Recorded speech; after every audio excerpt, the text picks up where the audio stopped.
Chris, thank you so much for joining me for another episode of Starting Over with Shannon. I have set an intention for this interview to be curious and present. And I think the topic of today is going to really invite that in because we are going to recognize that thinking is a substantial cause of a lot of our problems. I'm sure that's something that you attest to. Is that right, Chris? Oh, absolutely. And it's something that it's turned into kind of a genre of its own right now. If you look, so many books are coming out on this very topic, that thinking, if we could just take a break from thinking, if we can recognize that we're not our thoughts, that thinking, this seems to be one of the things that we're so good at that, and we're always trying to think our way out of a thinking problem, which just gets us more deep into it.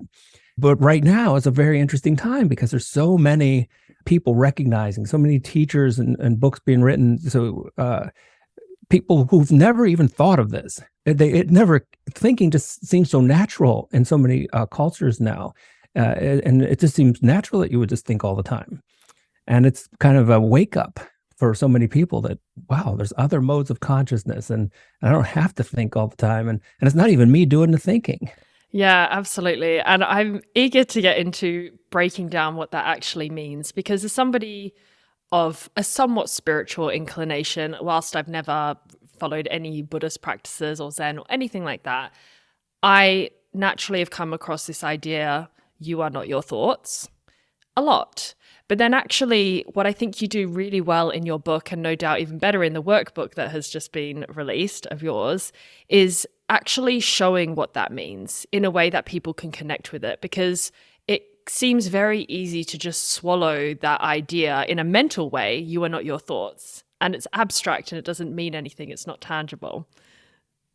Yeah, it's just more thoughts about thoughts. And ironically, sometimes and this is really where I started this whole thing, is where I realized that I was trying to defeat thoughts with more thinking. And I was trying to get out of my thinking mind by going deeper into it. A very strange paradox. And a lot of us get into these traps. And so that's what I try to do with these books, and particularly with the exercises, so people can really see for themselves. Because you can appeal to scientific data, and the neuroscience certainly is a good foundation for a lot of people because it makes them feel, particularly the left brain, they feel more comfortable coming from a neuroscience background and the data. But then there's nothing that can replace the direct experience of these types of insights. Yeah, absolutely. Well, I was actually going to go on to asking you to give us a little background or summary of your professional experience, even though that's just going to entirely satisfy our left brain that wants to go, oh, tick, I'm going to listen to this guy now because he has all the credentials that are going to make me want to listen. So I will still ask you for that summary, but keep in mind, people, that we're going to go further than just this status and age and credentials and all the other things that we think are us, but actually aren't. So I knew I wanted to get a degree in psychology. In my 20s, I was really, really neurotic. I mean, to say I overthought would be an understatement. I was so deep in thought and completely suffering every moment. In fact, it was rare for me to have a moment where I was free from thinking. And I thought, well, of course, psychology would be a good place to maybe figure some of this out. So I got a degree in psychology, and it certainly helped a little. And then I started to become more familiar with Eastern philosophy and Buddhism. For some people, they really consider it a religion, but the stuff I talk about is really secular Buddhism. And in fact, it's really the Buddha as one of the first psychologists. And when you look at some of the most basic lectures that the Buddha gave, these are psychology lectures.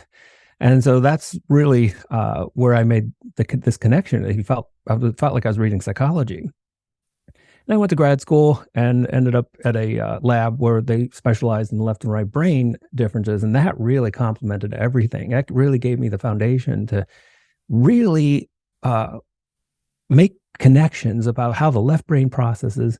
And I came to realize that it's the left brain that's doing all the overthinking. And then the right brain has a really qualitatively different mode of processing. And that's the mode that so many of us are looking for when we try to meditate or when we you do breathing or Tai Chi or yoga. And so that all fit really nicely. And then I ended up one morning, got up and started writing. I did my first book as a self-publish, and then it got picked up by a traditional publisher. We changed quite a bit of it. And then the workbook came out, and I'm actually working on another book right now. So it's been a really interesting ride. It's amazing how cooperative the universe has been in so many ways. I was a college professor for 22 years. I actually ended up leaving the university, and now I'm actually just focused more on writing and lecturing. Yes, thank you for that overview. Let's also go back to this point in your life, you're starting over as such, where you started becoming more curious about these subjects, and that was really born out of a period of difficulty for you. Yeah, this whole thing started. I mean, I was 19, and my father died. He committed suicide, and it was a very Wow. shocking. It was a very unexpected kind of thing, and it really threw me. And maybe I had some predispositions for it, but it really threw me into this obsession with death. I really saw death as the enemy. I saw what it did to people, and was overwhelmed with all kinds of neuroses where I thought I was going to die. It's weird to think back, but I do have memories where it would be from the moment I would wake up, and sleep was wonderful because at least you would be out of it for a while. But from the moment I'd wake up, I was just continuously convinced that my heart would stop. So something would happen, that I would just die. And then I remember having a really interesting epiphany with all this. And it was me fighting and resisting that was actually causing the neurosis. So my anxiety was literally me not wanting to be anxious. I remember, like, in a moment of absolute clarity, it was like I had a brief moment of surrender. And it was kind of like, let the worst happen. I'm done fighting it. And at that moment, I realized, like, it all went away. It was just gone. I went from continuously being anxious to it was just gone. And it was really, I couldn't believe that I was causing my own problems. It was me trying to escape the situation I was in, complete resistance to it, that actually was causing the situation that I was in. Like, we cause our own problems by trying to get out of the problems that we think we have. And it's a very interesting theme that I think humans are stumbling on right now, that, and we do it on a wide scale. It's not just tricks of the mind. It seems like we do this quite a bit, where it's us trying to get out of a problem that ends up creating the problem. So, but then, just little devil's advocate here, because I know that so many people are in situations that evoke a lot of fear, whether that be anxiety or otherwise. And the idea that you could have an epiphany, that you were creating your own suffering by what you were thinking, then all of a sudden that goes away. I imagine so many people would be doubtful of that, because then, on the other hand, isn't it that you are creating, neural pathways, and that connection is really strong, and that's not something that just is solved or resolved overnight? Well, I actually don't like stories of epiphanies like this. I mean, because I'm sure your listeners probably familiar with The Power of Now and Eckhart Tolle's story, and he has a very similar kind of story of an epiphany and really being, on his bench, depressed. horribly depressed on a bench, and just hit enlightenment. Yeah, and so I actually, in the book, we start off with this like small steps idea that really don't. And I actually did make this point. In fact, the title of my first book was The Neurotic's Guide to Avoiding Enlightenment. And the idea was, if enlightenment is your goal, it's going to be very elusive.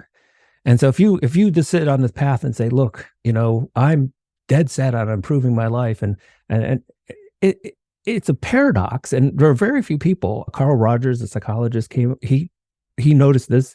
He said it's that quest that is the thing that's going to stop you from getting there.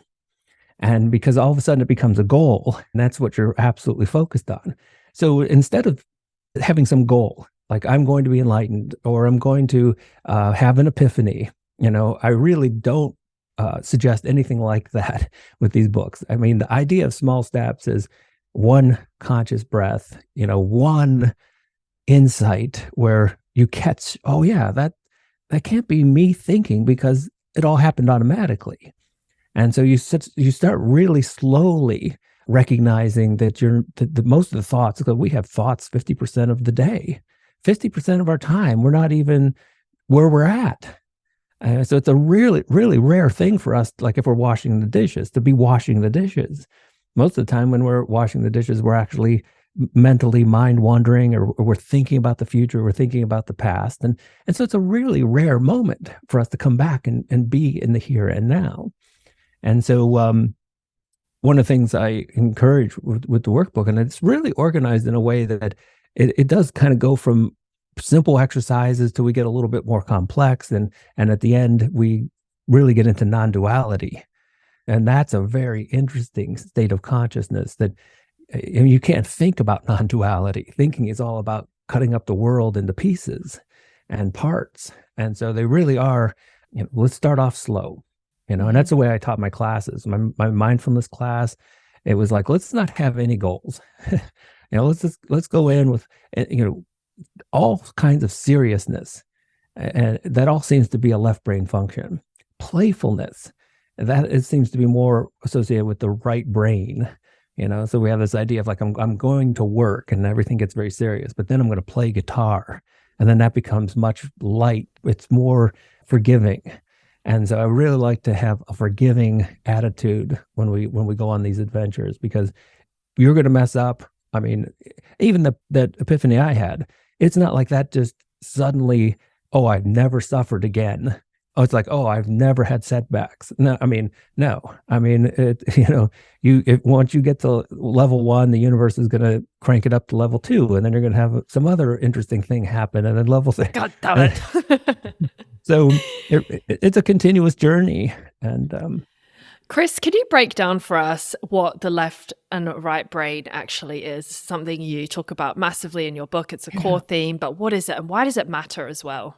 Yeah, it's great question. Why does it matter? And the average listener would probably be like, oh yeah, I know that there's a left and right brain, and I know people picked up on it, and there's so many books about left brain business versus right brain business. So it's entered the business world, marketing, art. I mean, if people think, well, if I want to increase my creativity, if I want to increase my art, I need to tap into the right brain. And so it definitely got popular. And then all of a sudden, there were a few experiments out there, and people started to say, well, it's all a myth and there's nothing really to it. And that's really ironic, because it's behind about 50, at the very minimum, 50 years of tens of thousands of very well done research articles that show that the left and right sides of the brain really do process about everything you can possibly imagine in a different way. There are two different worlds, two different ways of expressing our humanity. And so when you look at the left brain, one of the biggest differences, and again, this really stands out as for us humans. We use language, and language sets us apart from, other species communicate, but we tell stories, we tell myths, and so often we believe them, and we believe our own stories, and that is often the source of suffering. And this is all coming from the left brain. And the interesting thing, and it really took me a while to find this out, because we all talk to ourselves. We have that inner voice, the voice in the head. Psychology, for some bizarre reason, pretty much ignored the voice in the head they didn't really study it very much. And I think it's just because we just think it's so normal. We get up in the morning, we talk to ourselves, and the inner chatter just goes I guess they kind of overlooked it because it was so ordinary and such a part of their everyday life. But when they did start to study it, they found that when you're talking to yourself, it's actually tapping into the same mechanisms that are allowing me to talk right now. It's a small little area in your left brain called Broca's area. And that controls all the muscles that allow me to articulate and actually speak. And if someone has damage to that, they could still understand speech, but they can't actually speak. But ironically, that part lights up when we're talking to ourselves, which we do so often from the morning till night. But when you really dig in a little bit and say, okay, what does the left brain really do? And this is the insight they gained from the split brain patients. So there were patients, and they surgically cut this connection between the left and right sides of the brain, which is in itself really interesting, that nature would go through so much trouble. Why not just one big brain? But that's not the way nature worked. Nature created two really physically separate a left and a right side, and then interconnected them with 800 million fibers. So that's really an interesting architecture. Instead of making one big brain, we've got two separate processes that interact continuously. So are you basically saying that we have two separate brains that are just connected together? I know that's brutalizing any sense of nuance, but just to make it simple as an idea. And it transcends itself into two separate ways we can experience what it means to be human. They're really qualitatively different ways, and there are definitely neuroscience that would completely object to this. And in fact, neuroscientists have come out and even said, look, you've got one brain. But I think that was really made obvious with these split brain patients, because they went in and cut that connecting fiber. And it highlighted the real autonomy of the left and right sides of the brain. And the first thing they found is that the left brain, because of controlled speech, it again continued to make up these stories, and they were able to send messages to the right side of the brain. And the right brain's intelligent, but it can't speak. So it would send a message to the right brain, something like stand up. The left brain is clueless, but the patient would stand up because they were just asked to stand up. So the left brain, totally clueless, has no idea why they just stood up, but it was so inventive. It was so good at making up stories. It would say something like, oh, my leg fell asleep and I had to get up and stretch. And that's totally not true, but they believed it, every bit of it. So when you're saying split brain, this isn't some kind of dodgy, unethical experiment that would never pass these days in someone opening up their brain and literally cutting the connections, or is this to remedy some kind of illness or disease? Or the thought behind the experiment was actually fairly clever. I mean, these were patients who had extreme forms of epilepsy. And when you have a seizure, what happens is it starts on one side of the brain, it crosses this connecting fiber, the corpus callosum, and then it gets the other side of the brain involved. So the entire brain is having a massive seizure. So the logic behind it was, well, if we cut the corpus callosum, that'll isolate the seizure to one side of the brain. And it worked really well. So many of these patients went from having, hundreds of uncontrolled seizures a day to actually situations where they could go to work, they could integrate back into society. So it was a huge success surgically. And in fact, down the road, what they found is they didn't have to actually cut the entire corpus callosum. They could just cut parts of it, and that would actually have the same amount of effectiveness. But that was all from a practical, let's help the patient side. The other philosophical stuff that it taught us about humanity was really just with these early patients. And there were not very many of them. There was only about a dozen of these patients. And actually, of all of them, there was only a very few that they really extensively studied in the lab. But there's such a unique opportunity to see how the left and right sides of the brain work. And again, one of the things that came across is that left brain and its capacity to make up stories. And Gazzaniga Michael Gazzaniga was one of the doctors who worked on this early research, and he even called the left brain the interpreter, because his view of the left brain is it's there to tell stories, to make sense of the world, to figure things out, predict the future, and make sense of the past. In contrast, the right brain seems to be far more in the immediate moment. So its representation to the body is more, it seems to, and when I said it was more playful, it seems to be more, well, it's definitely tuned into music, a lot of elements with music. It seems to be creative, intuitive, has more artistic expression. And people say, oh, well, that's this kind of a myth. But actually, when you look at the research, if you can activate the right brain, even a little bit, people's creativity does increase. And so how do I activate the right side of the brain? Well, it turns out, again, another mystery. We're not exactly sure why, but the brain is cross-wired to the body. So our left brain actually controls the right side of our body. The right brain controls the left side. So it's a complete, and it all gets, mixed up in the brain, at the lower parts of the brain. And no one's really sure, like, why would you make a system like this? It's really complex. But what that does is give us the opportunity to do things like, for example, in one study, they just clenched their left fist. And you say, okay, well, that's, but then it does activate the right brain. Very small amount, but it is something that is measurable. And in these people who would just, clench their left fist for a little bit, their creativity scores went up.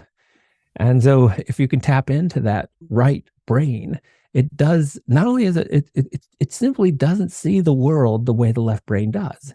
The left brain is always collapsing reality down to one interpretation and even one word meaning. So even though the right brain can't speak, it does have the meanings of words processed.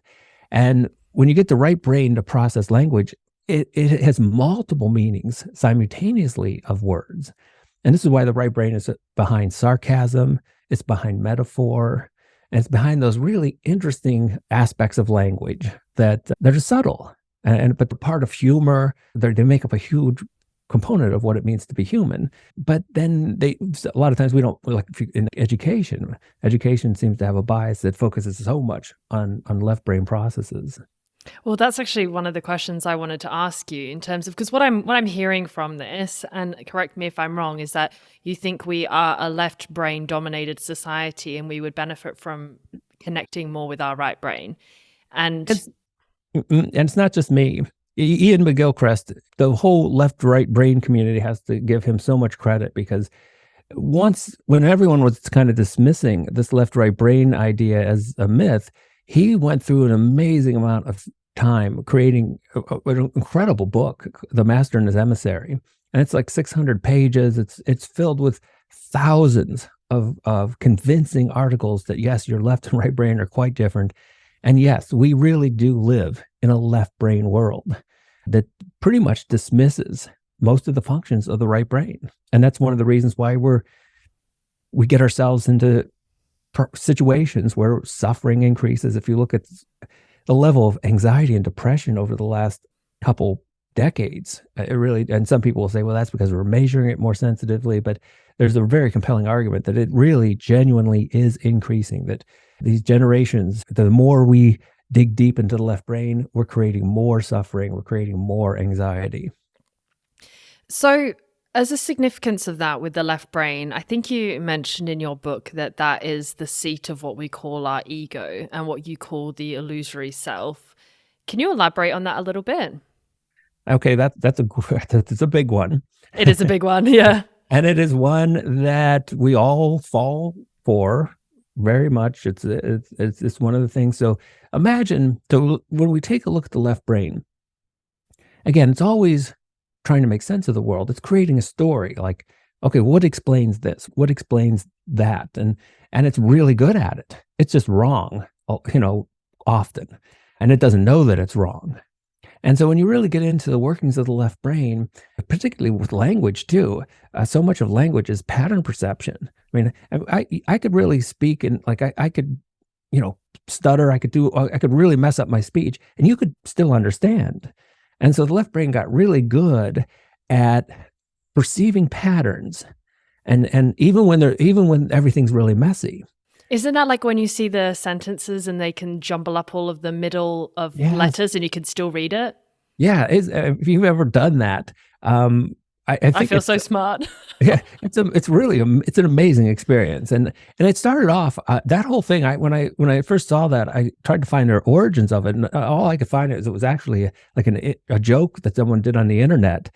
And then researchers discovered it and are like, wow, this really is amazing. And the line starts off something like, research at Cambridge University shows that, and actually everything is mixed up except the first and last letter. Exactly. And people can read it. Yeah. And that's our left brain. And that's our left brain. It's so good at doing these things that you could actually, you can take out whole sections. So instead of just mixing them up, you can actually remove whole sections of words and we still read it. And the theory is that the left brain got so good at patterns that it started seeing things that didn't even exist. When we do this, we look at the night sky and, we see the stars, and all of a sudden we're like, well, that looks like a warrior. That looks like this animal. And we started seeing things that weren't really there. And the idea is that, well, that's what the self is. And the self is an idea that helps explain a lot of the things in our lives, but it's simply only there as an idea. There's nothing really tangible to it. It's not a thing. There's nothing stable to it. And this is actually very similar to the lecture that the Buddha gave. 2,500 years ago, the Buddha, again, in my opinion, as one of the first psychologists, pointed out that the self doesn't pass any of these tests for what we think it is in terms of being stable. When you start noticing how unstable your self is and how many selves you could have even in a very short time. And so like there's a self right now, a podcast self, or that self kind of takes the stage. But then, throughout the day, you're going to see so many, and then someone cuts you off on the road. And then all of a sudden this other self comes in who's angry. And then another self comes in that, if you've got kids, and then we play so many social roles that we have so many different selves that alone can help you break through the self-illusion, that there really is no single self behind all these selves. It's just a bunch of different interpretations that we have during the day. And then the Buddha gave another really good test for the self. He said, well, if there really is this CEO controlling things in my head, I should be able to control the things in my head. I mean, if there really is someone behind there running the show, they should have some control over things. And one of the things that Zen teachers do is that they will just show over and over again how little control we do have. And so one of my favorite things I'll do in a class, and I'll say, look, if you really have control over thinking, if there really is a you somewhere in your skull and it's real and it's in control, well, let's just do a really simple exercise and not think for the next 5 seconds. If you're that voice in the head that so many of us think we're the one doing the speaking when we're talking to ourselves, stop doing it. And so let's do it right now, and just do it for 5 seconds. So stop thinking right now.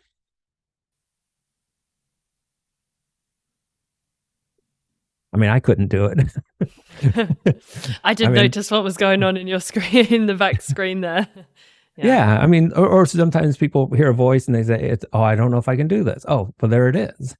And one of the remarkable things I know when I do videos, if I start talking about intrusive thoughts, that almost always gets far more attention because so many of us suffer from intrusive thoughts. Well, if there really was a you would just shut all this off.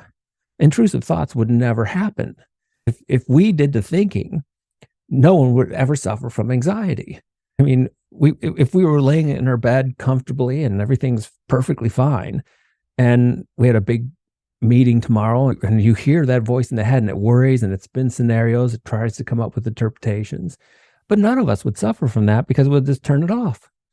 But that's not what happens at all. And so one of the ways that you can show that you are not the voice in the head is how autonomous it is. And so another exercise this was the one I start off in the workbook because it's almost deceptively simple. And if you challenge someone to it, it seems so simple and harmless, but it really shows that you are not your thoughts. And it's just, I'm going to give you a pattern, a really simple pattern. And I'm going to say the first 3, and I don't want you to complete it. So, when your listeners are out there and they're just, don't complete it. Don't hear the voice in the head. Okay. 1, 2, 3. I mean, chances are you probably couldn't stop yourself. I mean, you could go, 3, 2.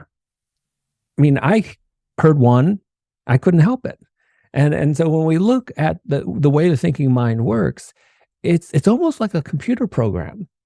It runs a script, and it's very predictable. It's so predictable. This is what psychology has studied. The only difference between what I do and what the field of psychology has done, and Buddhism and psychology generally thinks that the mind is all there is. And so they study the mind and they study the biases. And these are really important to point out. But the really interesting thing is when you get into people who have had spiritual experiences where they recognize they're not the voice in the head.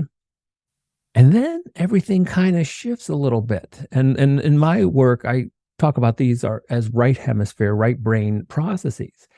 But you realize that you're not the one doing the talking. So you're not the voice in the head, but you are the one who can be the awareness of the voice. And that's a really interesting experience when you shift from thinking like, I'm the inner chatter, to realizing that I'm the one listening to all this. And that it really like unplugs something. And I think it really sets up a whole, your brain is going to start rewiring itself with that experience, because what you're doing is, instead of over associating with the left brain, you're actually tapping into some right brain circuits. And you realize that there is this consciousness that is not thinking all the time. There's a consciousness that is really okay with things. It's in the immediate moment. It's here and now. It's not obsessed with the past and the future.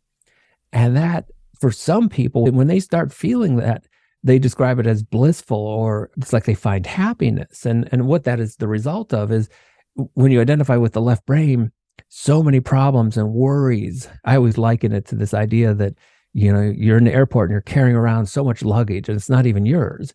And then you put it down for a moment, and all of a sudden everything feels so much better. And that's the way I describe this experience, when we shift from this left mode to the right mode. And that's really part of what you talk about in finding your true self. So it's a very interesting scenario that we identify as the ego.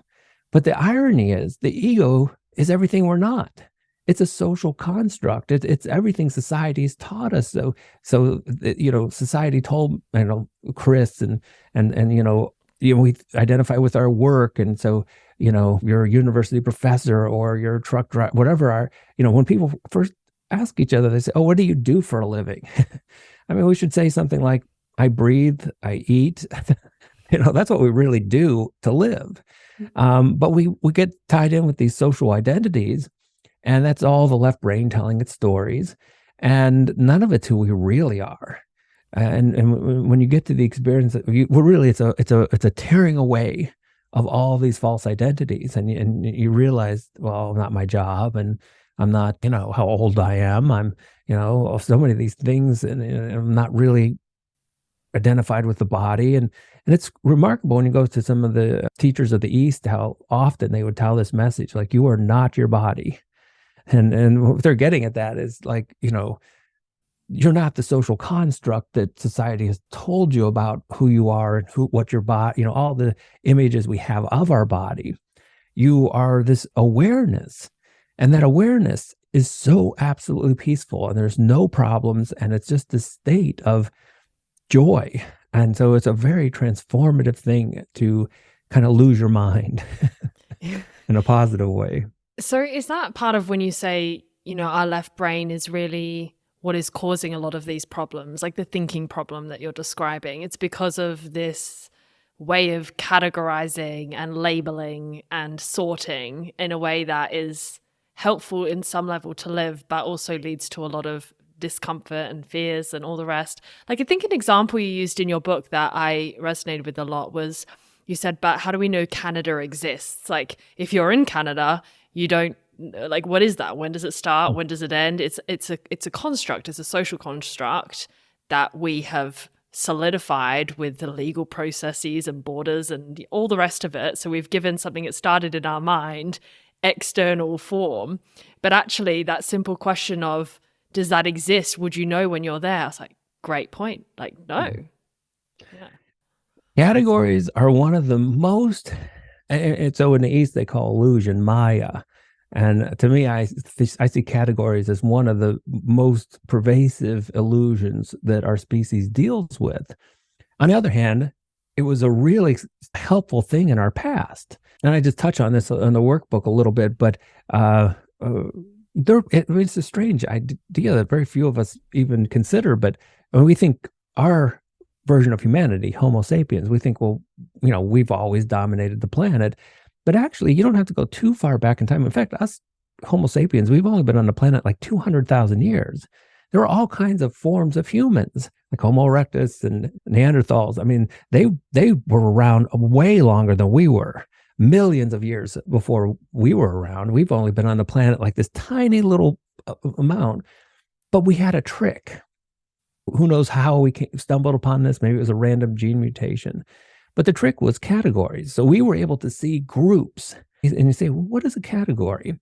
A category is when we take things that are in reality completely physically separate, and find some similarity and then group them together as one. And of course, this is really how language works. So I could use the word dog, and that, think about all the variability that fits into there. And in reality, each one of those dogs, they're all physically different in reality, but in the mind, we create this category and we group them. And that helps us organize. And you can imagine in the past where, Homo sapiens we were not physically strong compared to these other forms of humans, particularly Neanderthal. And so how did we win? How do we survive? But we were able to work in groups. So we could categorize and we could say, oh yeah, you and me, and we're all one. When in reality, no, we're all separate, but we were able to create this mental fiction of a group. And then we could, 10 Homo sapiens could easily take one Neanderthal. And I think that's really how we ended up being. Now we're the only humans on the planet. And if you've ever done those DNA tests, they're interesting too, because you'll find like it's very common to have like 1% Neanderthal. Oh yeah, I didn't know. Yeah, I was 1%, and so at some point, some of my Homo sapien ancestors were mating with Neanderthals, and so, but in the end, Homo sapien, and the people talk about this big brain explosion that happened, and the cognitive revolution, and it all came down to thinking. And so the thing that sets us apart is the thing that saved us in the past. So thinking very likely saved us as a species. But it's the same thing that brings us so much unhappiness now, because, you wonder, why is my dog so happy all the time? Well, because it's not thinking all the time. So true. So true. Yeah. I'm glad you touched on the evolutionary aspect of that as well, because I think, even when I look back on my education that I had, I did a little bit of politics and philosophy and so on. And especially being raised in Western culture, I think you'd heard those sayings like René Descartes, who said, I think, therefore I am. And it was like, oh, and I had this sense of probably my ego feeling good on some level, because I was like, oh, I'm an advanced species and we're special on this planet, and everything that comes with that. And therefore you so over-identify with the mind that you can't conceive of being anything more. But I had never known any different. I was never told at any point growing up there was another way. And like I said early on, we're finally figuring out that this thinking, that's a great quote, I think, therefore I am, like my entire existence depends on my thoughts. And that puts us, we elevated that. And think about how common it is for us to, if an IQ score, that's so impressive to people, and the best thinkers and are really thought of as having the highest status, but they're often not the happiest people. And so what we're discovering is, well, there's a Amazonian tribe called the Pitahan, and it looks like you'd pronounce it the Piraha. And I really enjoy reading about them. And there's a really good documentary called The Grammar of Happiness. Here's a group of people who represent our past. They live in almost every way like a hunter-gatherer of our past would live. And the interesting thing about them is they don't think very much. And their language is so unique that nothing in their language resembles our language. In fact, it seems more like it's right brain language, because you can whistle it, their language is more musical. And so these individuals, everything about them suggests that they are living far more in their right brain. And the amazing thing about this group of people is the very first thing people notice is how happy they are. And they live in this immediacy of experience. And so it was very hard. So Dan Everett, he was a missionary who actually went to convert the Pitahan to Christianity. And the first thing you do as a missionary... Oh dear, with his thinking mind. Yeah. And the first thing you have to do is translate the Bible into their language. And so that's what his goal was. But he ended up becoming really interested in the fact that they were like looking into our past, but they were so much happier. And here's a group of people who faced death, disease, and they were completely cut off from Western medicine. When he stayed with them, they didn't even so much as have radio communication with Western, modern societies. And when was this? Oh, it was over the past. I think he started in the 70s, And he ended up staying with them on and off for 30 years. So I'm not sure when the last time I looked, they're actually on the verge of extinction. And again, Westerners have been so taunting them with trying to, improve their society. And they were really resistant. And there's a really interesting part in the book and the book is called actually "Don't Sleep, There Are Snakes." And I think that's a funny title, but it's actually, so here in West, we tell our kids, sweet dreams, pleasant dreams and all this. But they actually tell their kids before they go to sleep, don't sleep, there are snakes, because they live in a very harsh environment. And so I think the paradox for us to all ponder on is like, we've got this amazing sense of comfort. Here we are, and like, I'm not going to step on a snake. I'm not, it would be really unlikely. I've got this very comfortable place to sleep, and yet they're so much happier than us. And so we really have to kind of get in, like, okay, what's happening how can they be so, because they're not just a little happier than us. There's so many accounts of the joy that pervades every bit of their life, and yet they are surrounded by physical difficulties. And I actually think that this probably is close to what we experienced when we were hunter-gatherers. If we go back 100,000 years and human beings were hunter-gatherers, we were probably living in the immediacy of experience. We had physical hardships, but we didn't think very much. Thinking, even though we did tap into this trick of thinking, we probably used it very sparingly. We maybe thought, in 15 minutes, 20 minutes a day, just when it was necessary, just when we would find ourselves in a particular situation where we had to use the mind. Now, fast forward to modern days, and we find a world where the mind is using all of us. Exactly. And as I think you've said, we suffer more in imagination than we do in reality. And that was something, the Stoics came up with, and it was almost a kind of a prophecy that thousands of years later, because again, we've been doing this for a while, but you can see it got really accelerated, maybe with the Industrial Revolution, but now everything about our lives has changed so much. When you consider that 200 years ago, only 15% of the world could read or write, and that's a blatant left brain function. Now, only 15% of the world can't read or write. And I'm not saying that's a bad thing. Reading and writing are very important skills, particularly for the modern world.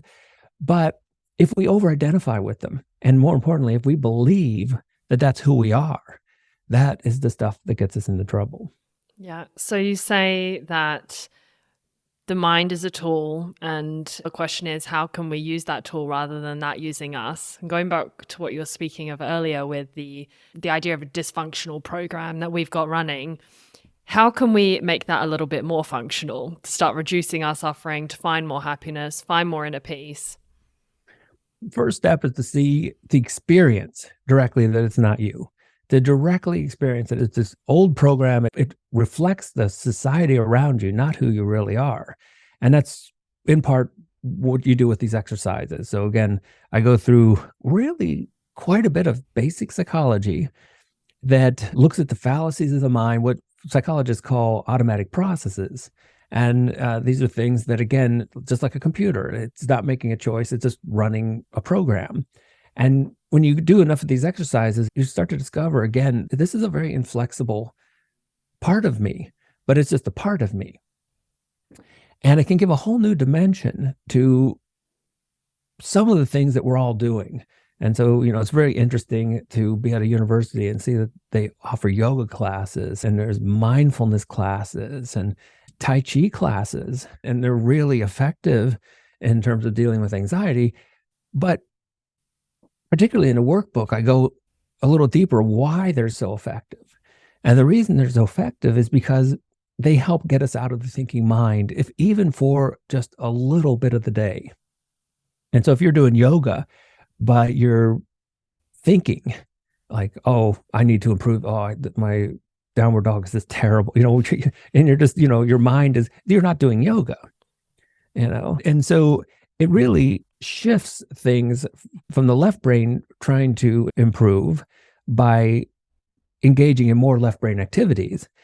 what I did with the workbook is I kept putting in more and more right brain activities, more things that tap into the right brain. Can you give an example?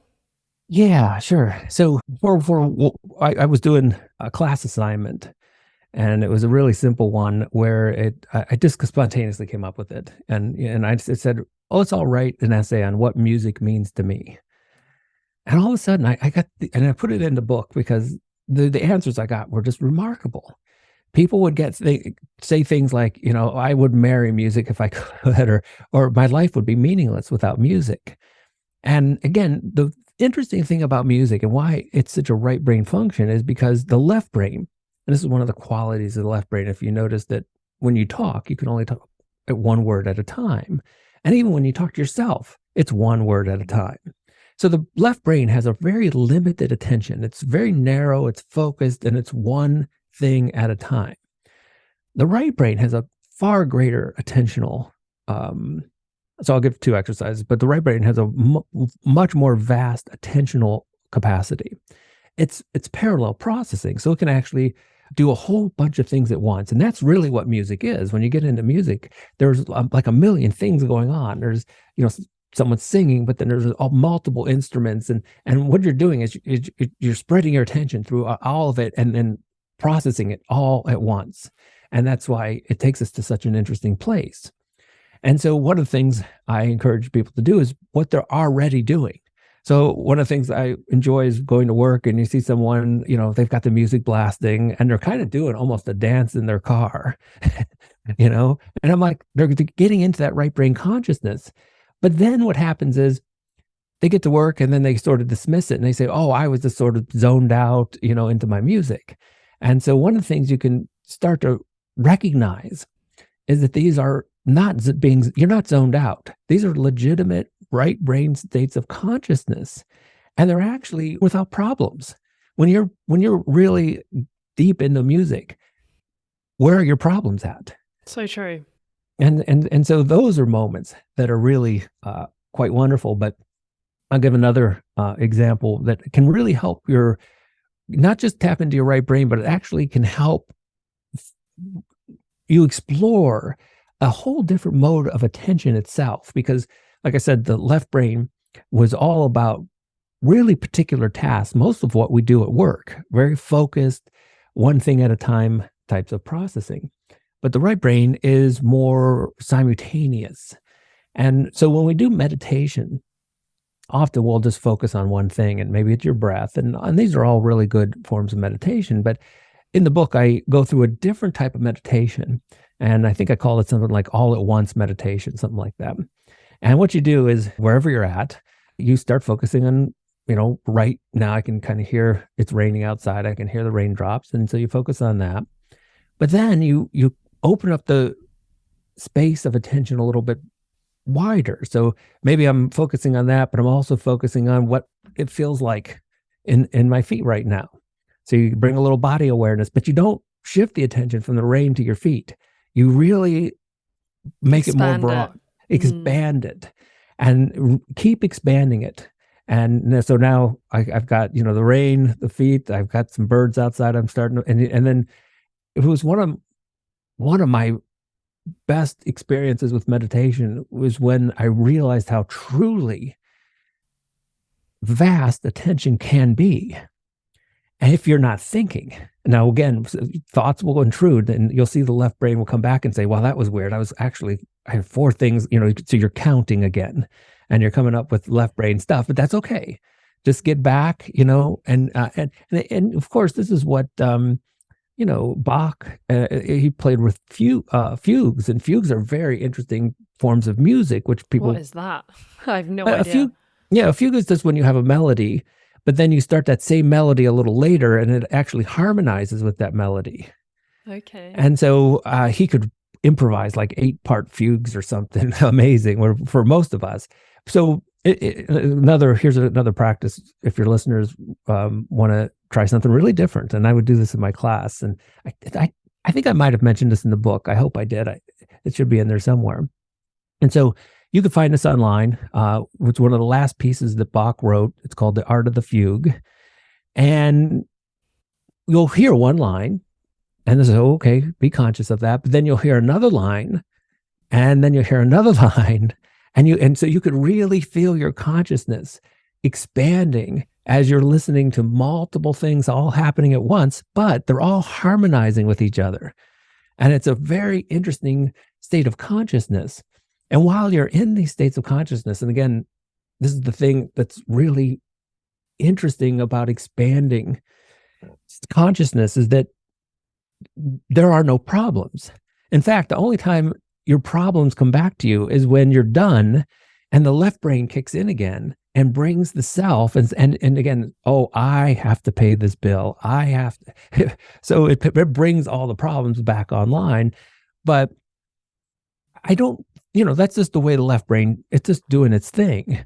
And again, at the end of the workbook, I work on integration, because I really don't want to give this impression that I look at the left brain as an enemy, or that I look at the left brain as something that we need to shut off. And there's a very famous story of Jo Bolte-Taylor, a neuroscientist here in the US, and she had a massive left brain stroke and really had the state of nirvana.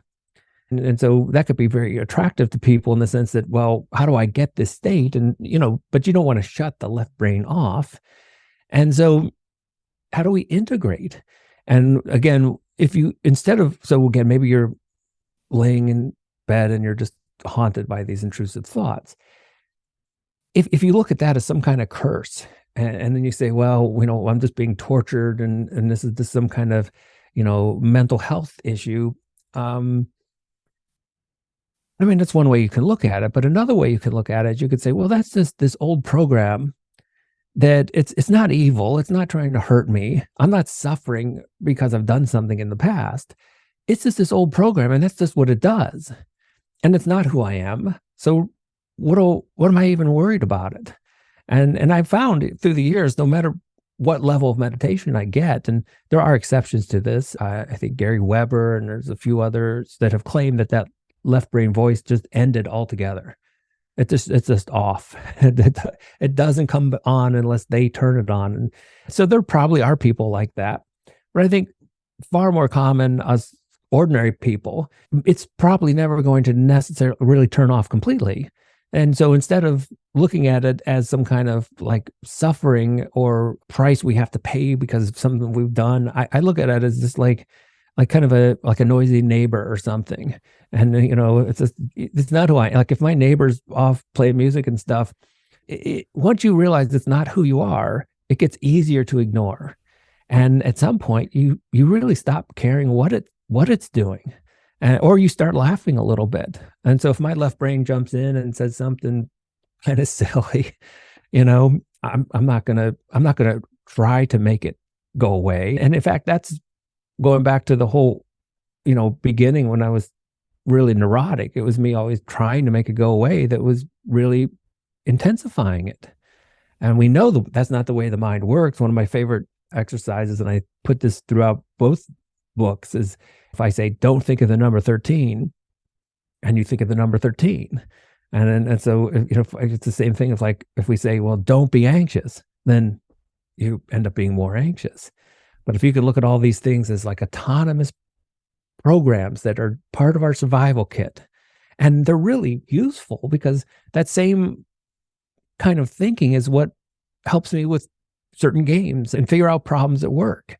And if you could just bring them online and let them do what they're good at, they really seem to shrink from these like monstrous troublemakers to kind of like funny little, pests. Yeah. Funny little pests that, you sort of laugh at and, but they're not changing your life anymore. Like in the context of somebody having a lot of intrusive thoughts and being really bothered by and disturbed by this voice in their head, I can see that feels like a very welcome idea, that we can quieten that on some level or distance ourselves from it. But then I can also see that if people are not acquainted with this idea that isn't themselves, that there's something else there, I could imagine it would evoke a lot of fear in the sense of the unknown and the confusion. Does it ever feel like that? Or do you think that when you access this true self as you describe it, that there's something that naturally feels peaceful about it. Yeah, I do think that even though, and since I've been writing, I've met so many people who have written spiritual books and a lot of just absolute honesty that like, look, they may have had like setbacks and there's nothing in this book that is going to make your life free from suffering completely. If you love someone dearly and they get hurt, you're going to suffer. I mean, there's just some things that you simply cannot avoid as being a human being. And if you want to love and have relationships, and if you love your job but then get fired, you're going to feel pain and suffering. So there's nothing we can do that's an unavoidable consequence of just being alive and being a human being. But we can also do quite a bit to solve the problem of us making our own problems. And that's really what my work is. My work is all about how do you get this problem-solving mind, which actually causes problems more than it solves them. How do you get that to work for you rather than against you? And there's a study that I mentioned in there about people, a really clear example of how the problem-solving mind creates problems. It invents them. And it was a study where it looked super simple, where subjects simply had to like press a button every time a blue dot came on. And there was all these other colored dots. And of course, it's really easy. But then the experimenters stopped showing the blue dot.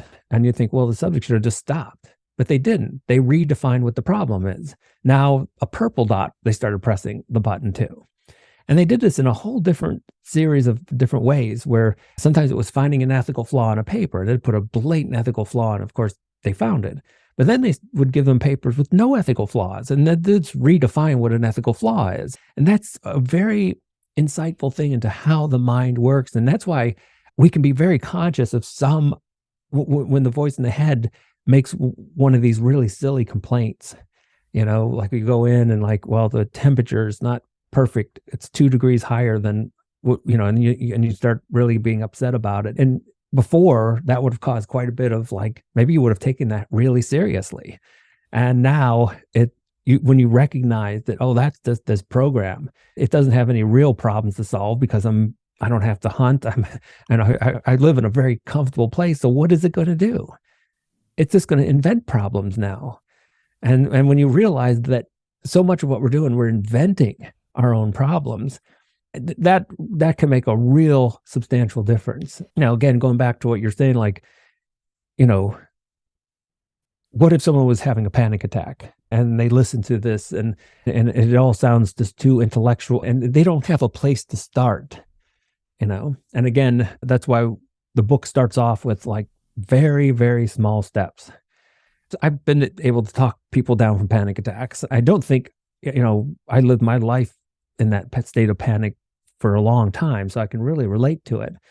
And I can also totally understand how impenetrable that kind of state can be, and people know on some level that, people have panic attacks, people have anxiety, and they know that it's irrational on some level. But it doesn't seem to do anything, knowing the irrational stuff doesn't seem to fix it. And so again, small steps, transform from that intense state of left brain awareness slowly, and it could be so slow. In fact, I would even say like pain, let's make it almost like, awkwardly slow. Like just have one conscious breath. It's to say, okay, the rest of the day, I'm going to be in a state of absolute panic and neurosis, but I'm just going to take one breath and be conscious of it. And sometimes that's enough. And because it takes the left brain off guard, because it sounds so innocent.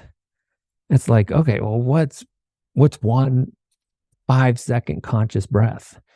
And so I can't emphasize enough how small the steps can be at first.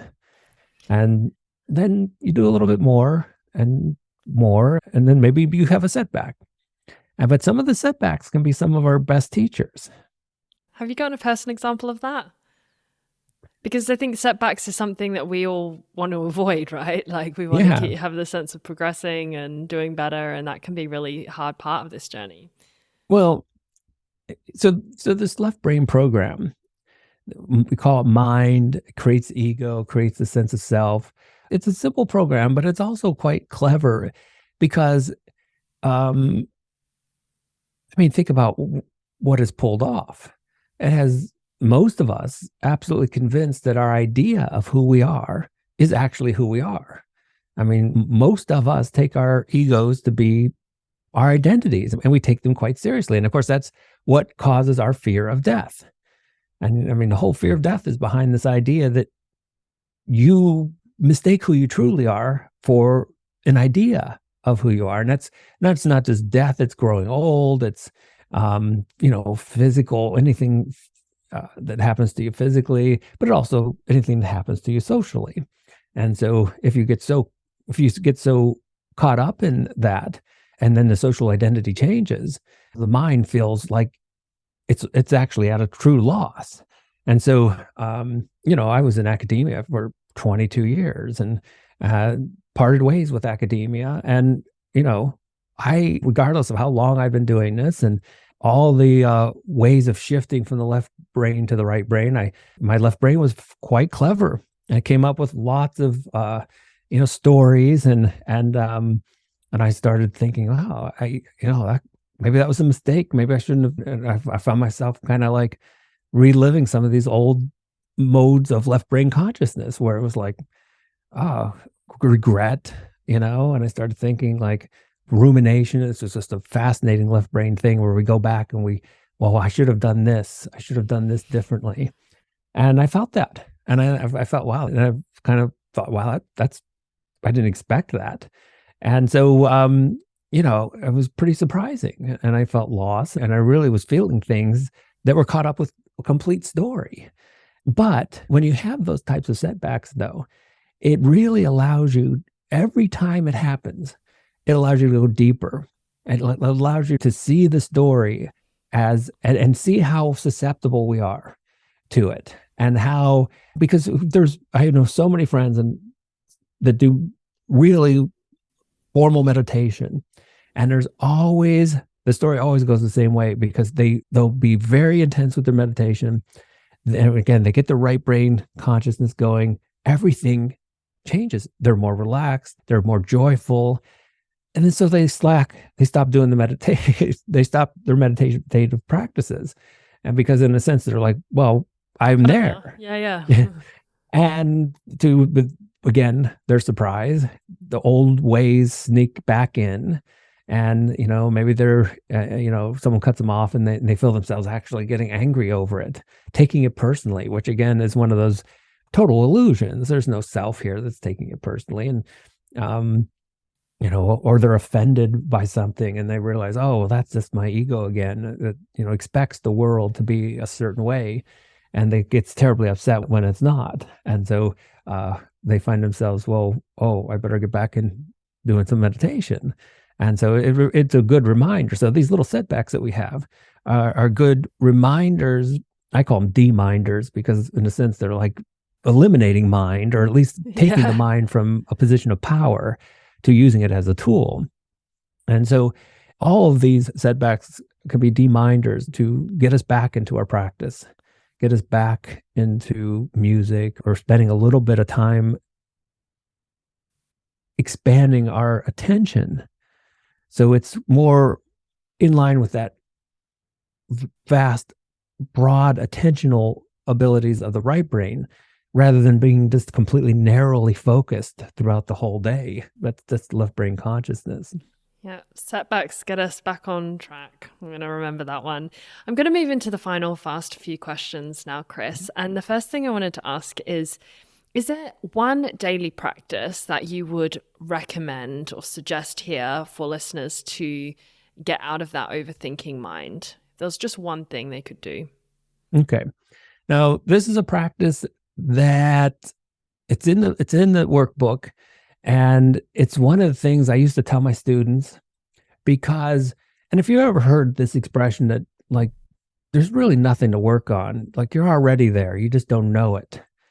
And, I think it was Ram Dass who said it really well. He said, all spiritual practices are illusions to help us escape from illusion in the sense that you're already there. And it actually was there's a famous consciousness researcher, Susan Blackmore. And what I did is I modified one of her practices. So she would always have her students going around saying, am I conscious? And she was trying to get them to realize that there's a lot of moments where we're not conscious. Personally, I think the whole field confuses consciousness with thinking. And so what I like to do is and I've done this, again, if you have a bit of a setback, this is a great way to get back into the zone. And so there's these little Post-it notes, and I'll just put them up everywhere, and they'll say, were you just thinking? And the trick of this is you can put them up. So what you realize is, this is going to be a little wordy, but it's not so much that we overthink, it's that we think we're overthinking. And there's all kinds of beautiful moments of peaceful consciousness without thought that happen to us, like the person driving into work who's into music. But the problem is when the thinking mind comes back on, it thinks that it's been there the whole time. I always think of the thinking mind as like someone who shows up really late at a party and they don't think the party started until they got there. And so the thinking mind just assumed like, well, of course I've been thinking all the time. But you can actually show, if you put these little Post-it notes up, was I just thinking? Was it, you'll catch it like, no, I actually wasn't thinking. And so we have a really paradoxical thought problem. It's not so much, and we do think far more than is necessary, but we also think we're thinking more than we're actually thinking. And so we already have very peaceful moments. But when the thinking mind comes back online, it doesn't value them, it doesn't recognize them. So this practice can help you recognize that maybe there was a moment where you're just listening to the rain and it was transcendent. But it got dismissed when the thinking mind came back online. That's cool. I hadn't heard of that one before. Post-it notes. I got it. The second one, is there a quote or affirmation that resonates with you that you'd like to share? It's one that if I was going to really summarize everything I've written, even in the new book I'm working on, you can't fix a thinking problem with more thinking. That's it's one of the things it's one of the mistakes that so many of us make. And so we have a thinking problem, and then the first thing we do to try to fix it is just crank up thinking, and then it doesn't work. And not only does it not work, it gets us a little, deeper in the quicksand. Yeah. And last one here to wrap up, what is a closing message that you'd like to give to our listeners to take away after everything we've just spoken about? It's a little cliche. It's a thing that has worked its way around social media, but I really love it. It's a little line that just says, don't believe everything you think. The thinking mind will convince itself of its own importance by elevating itself to this kind of CEO that, like, look, everything that comes to mind is factual, it's true. And psychology spent so much of its time pointing out that so much of what we think, I would say everything you think, it is simply not real. And it's an imitation of reality. It's a simulation. It's a representation of reality. So use them as tools and figure out, I think, what wisdom is, knowing which thoughts are useful, which ones are not. And so you can test that out. Don't just think about this. Test it out. Okay, I've got this thought. I think these medical tests are going to come back, and they're going to come back with a horrific story. And then, okay, well, how much do you believe that? Well, I really do believe it. And then, was it true? And you'll see this amazing history of so many things that you thought. But you have to really write the stuff out and then test it and say, how many thoughts did I have today that turned out to be true? I did this with the students, and like some of the students were like maybe 10% of my thoughts turned out to even be close to being on track, where 90% of my thoughts were just totally so out of touch with reality. And so, it's not just don't believe everything you think, but go through the motions on this, pretending you're like in a court of law, and you're putting the thinking mind on the stand, and you're questioning, how often are you right? Yeah. Yeah, I'm sure we'd realize it wouldn't be very much. Mm-hmm. Chris, thank you so much for your time today. Everyone listening, if you really resonated with Chris and you're curious to know more of him or read his book, it is No Self, No Problem, How Neuropsychology is Catching Up to Buddhism. His latest workbook, which is called... I think it has the same title. Same title, workbook, yeah. Yeah, but it's got the workbook in there, yeah. Yeah, and otherwise you're quite active on YouTube, posting lots of little videos that make me think and not think at the same time. Chris, thank you so much for your time today. It's been a pleasure. Thanks.